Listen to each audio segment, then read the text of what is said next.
Salam alaikum wa rahmatullah. Bismillah ar-Rahman ar-Rahim. Donc, bienvenue à cette formation concernant la mémorisation du Coran. Donc, niveau 1. Donc, cette vidéo, c'est juste une vidéo d'introduction pour vous présenter le programme. J'aimerais aussi qu'on discute sur 3 points. Maintenant, le premier point, donc, pourquoi on doit apprendre le Coran. Voilà l'importance aussi d'apprendre le Coran. Maintenant, pour le deuxième point, on va parler de l'importance d'apprendre les règles de tajwid. Voilà, souvent vous entendez parler des règles de tajwid. C'est quoi? Donc, on va parler de ça. Maintenant, au niveau du troisième point, on va parler de ce qu'on appelle al-lahn, une faute dans la récitation du Coran. Voilà, c'est très important. Maintenant, pour le premier point, on va parler, comme je l'ai dit, de l'importance d'apprendre le Coran. Donc, en tant que musulman, donc, le Coran, c'est la parole d'Allah. Voilà, ça suffit largement. Voilà, pour que la personne donne de l'importance, pour que la personne vraiment fait des efforts pour apprendre le Coran. Ça suffit. Quand on te dit que le Coran, ce n'est rien d'autre que la parole d'Allah Azza wa Jal qui nous a créés pour qu'on l'adore. Donc vraiment, ça suffit. Le prophète Sam nous dit dans un hadith, Khayrukum man ta'allama al-Qur'an wa 'allamahu. Le prophète nous dit dans un hadith, le meilleur d'entre vous est celui qui apprend le Coran, qui apprend le Coran, mais aussi qui l'enseigne. Vous voyez. Donc, le prophète nous dit dans un autre hadith, Man qara'a harfan min kitabillah falahu bihi hasana, fal hasanatu bi'ashri amthaliha. Le prophète sallallahu alayhi wa sallam nous dit dans un autre hadith que celui qui lit une lettre du Coran a 10 bonnes actions. Quand la personne lit 2 lettres, il a 20 bonnes actions. Quand la personne lit 3 lettres, il a 30 bonnes actions. Un exemple très simple. Quand la personne dit Alif, La, Mim, il a 30 bonnes actions. Donc, vous voyez, chers frères,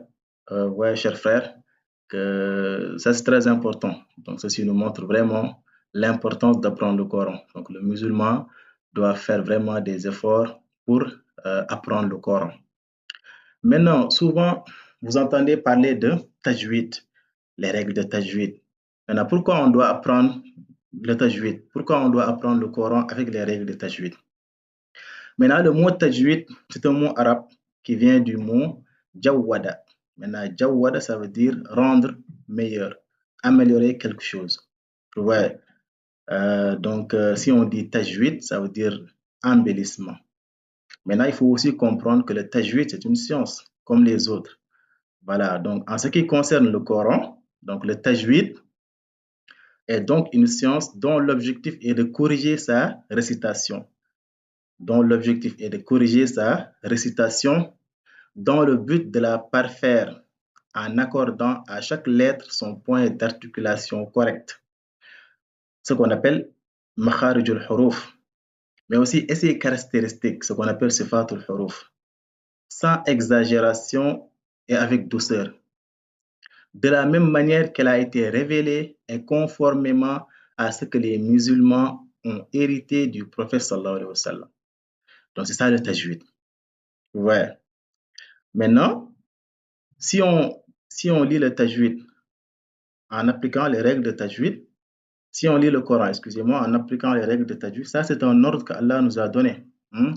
Allah nous dit dans le Coran, Warattilil Qur'ana tartila.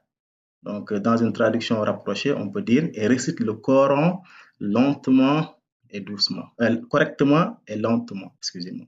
Et récite le Coran correctement et lentement. Warattilil Qur'ana tartila. Donc là, c'est un ordre d'Allah. C'est Allah même qui nous demande de lire le Coran, voilà, en respectant les règles. Voilà, à ne pas le lire n'importe comment. Mais Allah, il nous dit, Warattilil Qur'ana tartila. Ouais, donc ça nous montre en fait l'importance d'apprendre le Coran avec les règles de tajwid. Maintenant, le troisième point, on va parler de ce qu'on appelle al-lahn, donc ce qu'on appelle une faute dans la récitation.